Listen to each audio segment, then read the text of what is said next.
نوجوان پلار روان دی. رابعیه بصریه رحمت الله علیه ورله مخې له ورله ناغې ځوان په سر باندې پټۍ داسې تړلې دی، سر یې تړلی. رابعیه بصریه رحمت الله علیه ورته وایي دا سر دې ولې تړلی دی؟ وی په دې سر مې دړ دی ځکه مې تړلی دی. وی څومره موده پس دې په سر دړ راغی؟ وی 40 کاله پس. وی ښه 40 کاله الله صحت درکړی او په سر دې دړ نه و،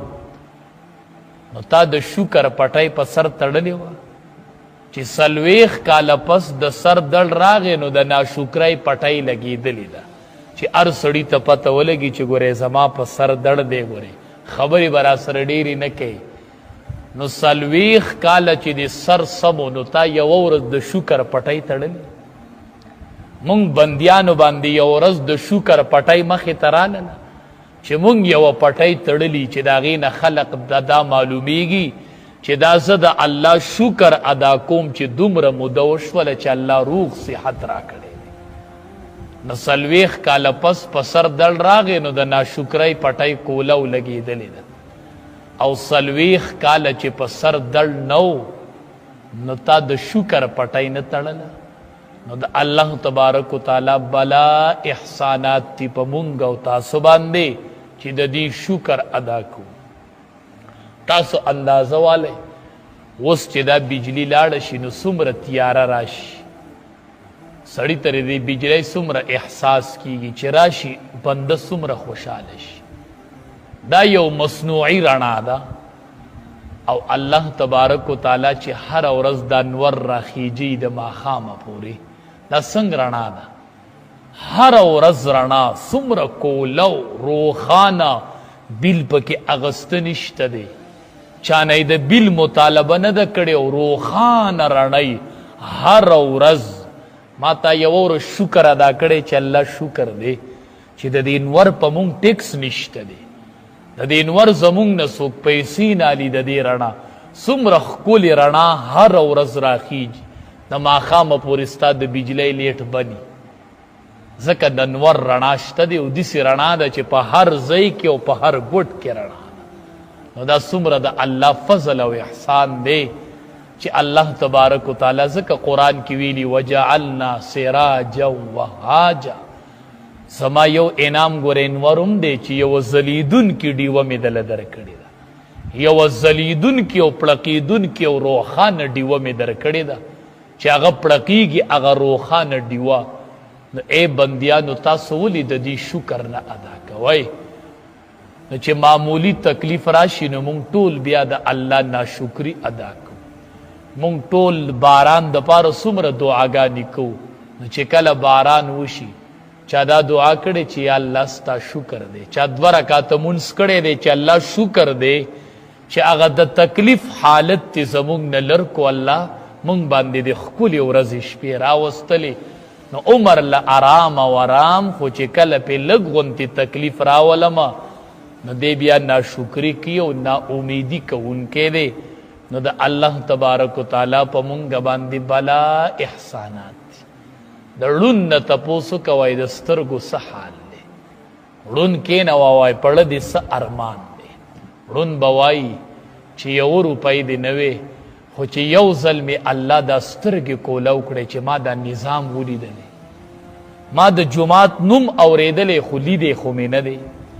ما د موټر نوم اورېدلی دی خو لیدلی خو مې نه دی چې دا به څنګه، ما د مور نوم اورېدلی دی خو ما خو مور لیدی نه ده چې مور به څنګه، ما د پلار نوم اورېدلی خو ما پلار لیدی نه دی. دا خو هغه په ذهن کې یو شکل جوړ کړی دی د پلار لا د مور لا. نو د ړوند نه تپوسو کوئ د سترګو څه قدر شته که نه؟ سترګې یو نعمت دی که نه دی وایه؟ نو تا ته به د دې سترګو احساس وشي چې دا څومره لوی نعمت الله درکړی دی. ځکه الله وایي انسان ته ولې زما خلاف ولاړې؟ ما غرک بربک الکریم، ته د دې کریم رب په باره کې چا دوکه کړی؟ صرف دی اندامونو ته دی وګوره تو ځان له سوچو که څنګه جوړ په جوړ دی. دا که دا یو لاس اوږد وی یو لڼ وی نو بیا یو خپل لږه اوږده وي او یوه لنډه وي څه حال به یوه سترګه لږه غټه وي او بله لږه وړه وي څه حال به بیا به تا اندازه اغوستې وه نو داسې ښکلی جوړ په جوړ او داسې پیون په پیون داسې برابر مې پیدا کړی نو ما غرک بربک الکریم ته زما په باره کې چا دوکه کړی ته ولې زما ناشکری کوې ته د احساناتو ته زما نه ګورې نو الله تبارک وتعالی د انسان هغه حالت ذکر کوي چې دی ډېر ناامید او ناشکره دی زما دا بنده ولئن اذقنا الانسان که اوسکو مونږ انسان ته منا د خپل طرف نه رحمتا سنیامت یو احسان پې وکړو نو هم دی اقرار نه کوي دا زما کمال دی داسې نه وایي چې دا د الله د طرف نه دی نو وایي نه نه نه دا زما کمال دی وایي دا د الله د طرف نه په ما باندې احسان دی دا زما کمال نه دی صحابه کرامو چې به ښه کار وکړو د هغې نسبت په الله ته یو صحابي نه بل کس د مسلې تپوس وکړو چې د مسلې تپوس یې وکړو د صحابي نه نو صحابي هغې کې وی ورګه زه ګورم چې د نبي کریم صلی الله علیه وسلم نه په دې کې زما مخې ته څه راغلي دي نو ډېره زمانه یې سوچ وکړو یوې میاشته پورې سوچ وکړو وی څه نه دي راغلي یوه میاشت پسې وی زه اوس خپله اجتهاد کوم او مسله بیانوم نو وی که صحیح می بیان کړله صحیح نو دا به د الله د طرف نه او که غلطه می بیان کړله نو دا به زما او د شیطان د طرف نه بیا یې ما ته منسوب کوئ چې د غلطه مسله کړه نو که صحیح وه نو د الله د طرف نه وي او که غلطه وه نو دا به زما او د شیطان د طرف نو چې مسله یې څنګه بیان کړله نو یو صحابي تایید وکړو وی ما د نبی علیہ السلام نه دقه شان اورېدلي و څنګه چې تا فیصله وکړه هغه سم خوشحاله شو وی زما فیصله د رسول الله صلی الله علیه وسلم د فیصلې سره برابر وختله زما فیصله د نبی علیہ السلام د فیصلې سره برابر شو نو صحابه کرامو چې به نیک کار وکړو د هغې نسبت پی الله ته کوو مونږ چې نیک کار وکړو نو نسبت یې ځان ته کوو دا زما کمال دی دا خو زه څوک یمه که نه او زه دسی دسی کوم کنه نا ولئن اذقنا الانسان منا رحمتا کو اسکو مونږ یو انسان ته د خپل طرف نه رحمتا سنیامت ثم نزعناها بیا راکاږو دې نعمت لره منه ددنه هغه نعمت تېنه بیا واخلو نو انه لیئوس کفور دا انسان بیا لیئوس نا امید او کفور دی بیا ناشکر نو هغې عمر انعامونو ته نه ګوري او د دغې لږې ورځو هغې تکلیف ته بیا ګوري ټول عمر روغ روغ روغ نو چې خپه کې تکلیف راشي یاره د خپې نه پوزې له راغلی یم او تنګ کړی یم نو مشره بابا کاکا دا 50 سال چې دی دا خپه روغه وه هغې ته نه ګوري دا 50 سال چې دی د سترګې نظر برابر و هغې ته نه ګوري خیر دی که اوس د الله د طرف نه څه تکلیف راغی نو 50 سال روغ نه وي 50 سال دا سترګه روغه نه وه نو هغې ته ګوره او الله تبارک وتعالی وایي زما ناشکري مه کوه زما نعمتونه که وګورې وګورې وګورې نو سترګې به دې ستړي شي واپس به درته راووړي که په قلم یې لیکې نو سیانې به ختمې شي خو زما نعمتونه به ونه لیکې هر حالت کې څوک تر نه تپوس کوي څه حال دی وای الحمدلله بس شکر دی دا الله حمد دی په هر حالت کې زه وامه بس الحمدلله نه که حالت تی بدی او ته وای الحمدلله نو فرشتې وی آمین یا الله د حالت بد دی او دې ستا شکر ادا کې الله ښه کې ورله نو حالت یې ښه شي او چې بدی او د بعضې بنده هغه ښه او دې ناشکري وکړي نو فرشتې وایي یا الله ښه دی او دې ناشکري کوي دا څنګه چې ده وکړه الله داسې ورلکه نو هغه به یي نو بیا به نیش نو د بعضې سړي په دې خوله کې هسې نیش پروت وي چې د څه په باره کې دې تپوس کوي نو نیش بس فریاد به کوي بس د ده فریاد به ختم نه شي دی به عمر له دا فریادونه کوي نو دا د الله تبارک وتعالی لویه د قدرت نښه شوله چې د ځمکې او د اسمانونو پیدایش دی خدای سے کہ ذہن تدا سوال راضی چې الله تبارک و تعالی وی اسمانونا او زمکا پشپگو رزو کی پیدا کړل نورز او شپخو دیتا وی چې نور را وخیجی نورز شروع شي چې پری وزینو شپراشي نورز او شپخو پنور سره پیجندلې کیږي او چې زمکا او اسمان لا پیدا نو نور کمزیو نو چې نور نو زمکا او اسمانم لا نورز او شپخو نو څنګه الله پشپګو ورځو کې اسمانونه او زمکا پیدا کړل علما وایي د دې معنی دا ده چې الله تبارک و تعالی د شپږو ورځو په اندازه باندې پیدا کړل لکه نن سبا چې شپږ ورځې څومره موده ده او څومره وخت دی الله په دومره وخت کې زمکا او اسمانونه پیدا کړي لکه د شپږو ورځو او چې څومره وخت جوړیږي د نن سبا په اعتبار سره نو په دومره موده او په وخت کې الله اسمانونه او ځمکه پیدا کړل بیام ذهن ته یو سوال راځي چې الله تبارک و تعالی خو قادر مطلق دی خو چې وی کن شن فیکون اغسیس شي الله چې دی د شپږو ورځو په اندازه پیدا کول د شپږو ورځو په موده کې نو په یو منټ او په 2 منټو په اندازې ولې نه پیدا کول په کلمه د کونې ولې نه پیدا کول علما وایي چې دا الله تبارک و تعالی دسی زروم پیدا کولی شو خو چې په دې دومره ټیم کې پیدا کړل نو دای دې مخلوق ته یو خونه وکړله چې تاسو یو کار کوئ نو په طریقه او په اندازه کوئ په قلاره ارکار کوئ یکدم او دفعتن واحدتن کار مکوئ په قلاره کار سرته رسوئ نو الله هغه ذات دی چې پیدا کړل اسمانونه او ځمکه فی 6 ایام په اندازه د شپږو ورځو کې وکانا عرشه علی الماء وہ عرش د الله علی الماء په اوبو باندې د الله عرش په اوبو عبدالله ابن مسعود رضی الله تعالی عنه دا یو فقیر صحابی دی د رسول الله صلی الله علیه وسلم په صحابو کې دې د قد نه کرکوټه وو خو نبی علیہ السلام به وی د علم ګوډې دی دومره علم فقاهت الله پو ور کړی و دنه یو تپوس کون کی تپوس کو چې دا عرش په ابو باندې نو دا ابو په سباندې وی نو عبد الله ابن مسعود رضی الله تعالی عنہ ورته فرمایل وی دا ابو په هوا باندې وی هغه ورته وی دا هوا په سباندې وا وی دا د الله په قدرت وا بس خبره ختم عرش په اوبو په هوا وی هوا د الله په قدرت باندې وا نو د دین د الله لوی قدرت معلومیږي لکه اوبو چې دی دا یو مایه سیز دی او عرش د دې د پاسه ټینګ ولاړو نو بیا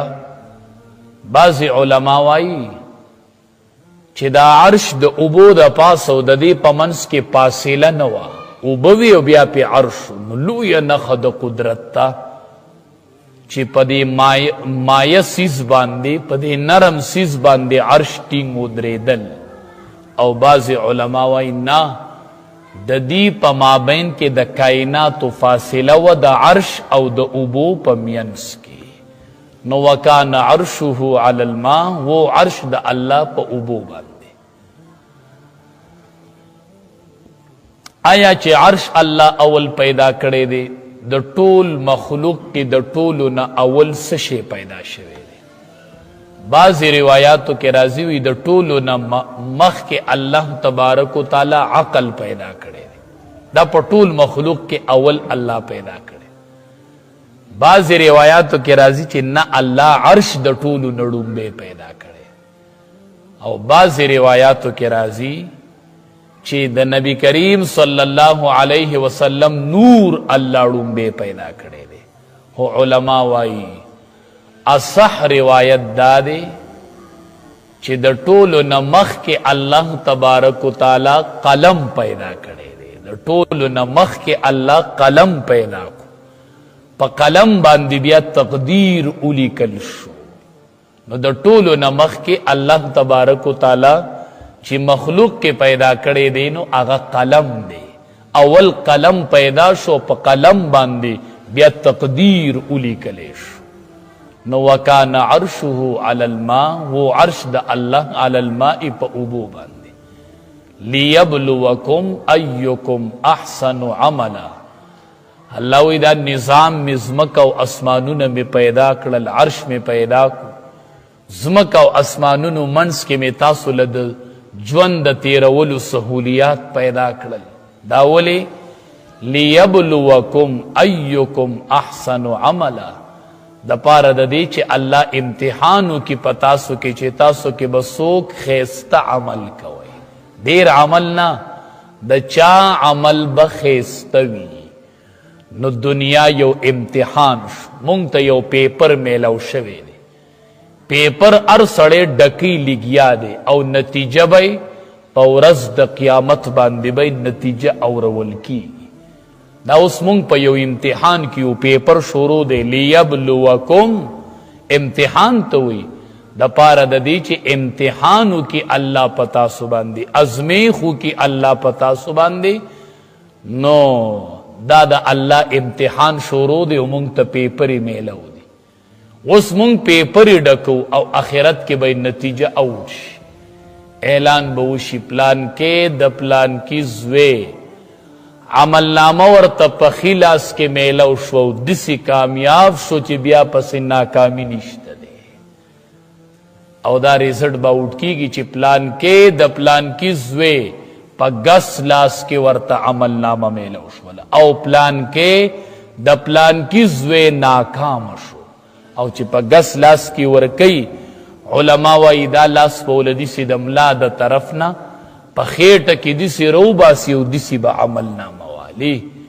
نو د دې امتحان ریزلټ به اوټ کیږي. دا ډیر لوی امتحان دی. لیبلوکم ایکم احسن عملا. دا الله په مونږ باندې امتحان کوي، امتحان شروع دی. تاسو بلی دی چې د ماشومانو پیپرې شروع شي، سهارې مور سکول د وخت نه ګنټه وختي لیږي، پاسه بچیا امتحان دی.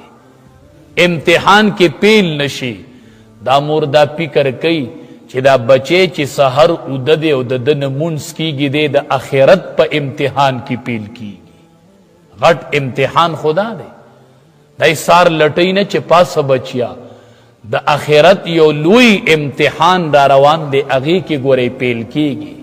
هغې کې چرته پیل نشي. ګورئ دنیا کې پیل شي نو پاس پشي، خو کو آخرت کې پیل شي نو ګورئ بیا پاس کېده نشته دی. نو لیبلوکم ایکم احسن عملا، د پاره د دې چې ازمیخو کې پتاسو باندې چې کم یو به پتاسو کې خیسته عمل کوي.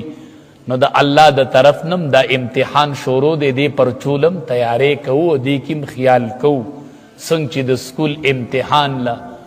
دنیا کې امتحانونو له تیارې کو، نو الله بس ګوري احسن عملا چې د چا عمل خیسته دی. منس کوا خو خیسته کوا، خو په پټه طریقه کوا چې تینا ګس لاس خبر نشي. لږ عمل کوا خو خیسته کوا او کرای کوا. مت کې به الله بعضې خلق رو بلی ورته به وایي عمل د پلان کې د پاره کړی په دنیا کې چې پلان کې می اوویني او پلان کې خبر شي. ورشه د پلان کې نه خپله بدله وغواړه، ورشه چې بدله درله درکړي. تا وی چې پلان کې راته ښه سړی ووي، پلان کې راته ښه سړی ووي، پلان کې راته ښه سړی ووي، نو ورشه د هغې نه نن خپل بدله وغواړه. تا خو د شهرت تپاره دا کړي، د شهرت تپاره لګیا وي، ورشه اوس د هغې نه بدله وغواړه. حدیث مبارک کې راځي چې کم سړی په شهرت پسې ولګي، دا عمل کومه چې په دې سره مشهور شمه، وی الله پاک دې شهرت ته واله کی، الله ولا دا شهرت ورکی ویزا تا دا غوښتو دا واله ګرځه په دې پسې، ما سره دې څه نشته دی. نو احسن عملا، دا عمل به طول کیږي، طول چې کرواله پکې څومره دی، خطا کېده به پکې نه وي، ډیروالی ته به نشي کاتو طول به کیږي چې دا څومره ښایسته دی ولئن قلت انکم مبعوثون او که ته دې ته ووایې چې انکم مبعوثون تاسو به دوباره پاسولی شئ من بعد الموت رستو د مرګ نه نو لیقولن الذین کفروا نو خامخا وایي هغه کسان چې کافران دي چې ته ورته د باس بعد الموت خبره وکړې چې دوباره ژوند را روان دی هغې وایي ان هذا الا سحر مبین نه ده دا خبره د دوباره ژوند مګر دا خو ښکاره دروغ دی دا رښتیا دي اذا كنا ترابا وعظاما ائنا لمبعوثون مونږ به ریزه ریزه شو نو بیا به دوباره څنګه پاسو نو د مسلمان به دا عقیده مضبوطی چې دوباره ژوند دی الله ته مې حاضري ده او د دې امتحان ریزلټ به مې آوټ کی.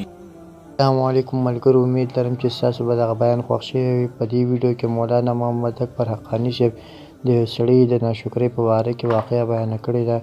که چېرې ستاسو دغه ویډیو خوښ شوي وي نو زموږ دا چینل ضرور سبسکرایب کړئ او دا ویډیو هم ضرور لایک کړئ. والسلام.